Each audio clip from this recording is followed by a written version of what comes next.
The mist that hangs over the Hudson Valley most mornings feels heavier than it used to, a thick, gray shroud that masks a transformation most of the media elites in Albany and Manhattan would prefer you didn't notice.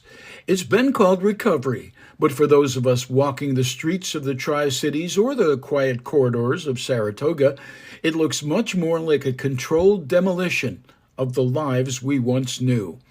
Upstate New York was once defined by its grit and independence.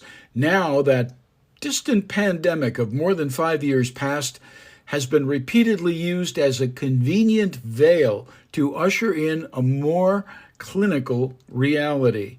The Albany scene has changed dramatically. You see it in the storefronts and you feel it in the politics.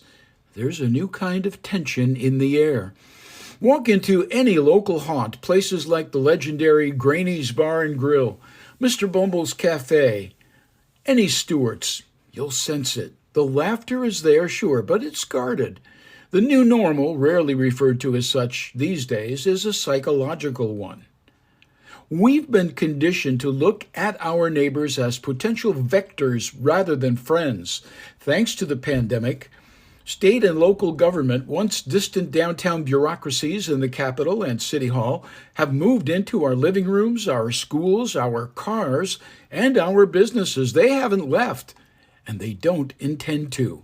The real story isn't just about the businesses, churches, and schools that shuttered or people who fled from New York City for the Catskills, tripling the costs of rents and mortgages, bringing their high-priced coffee and their restrictive policies with them, nor with Big Brother watching and tracking us with Ring and Flock, speed and red light cameras.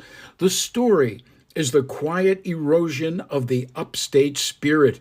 We've traded our rugged autonomy for a digital tether. But there are bright spots. Folks have a new appreciation for the things that really matter: family, health, and a good walk in the fresh air. I've spent time talking to the people the TV cameras usually miss, the shop owners who survived the COVID mandates only to find themselves strangled by new regulations, skyrocketing rents, forced to consider closing forever.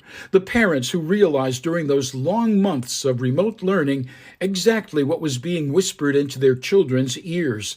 They aren't looking for a return to 2019. They're looking for a way to take their lives back from a system that realized just how easy it was to hit the pause button on freedom.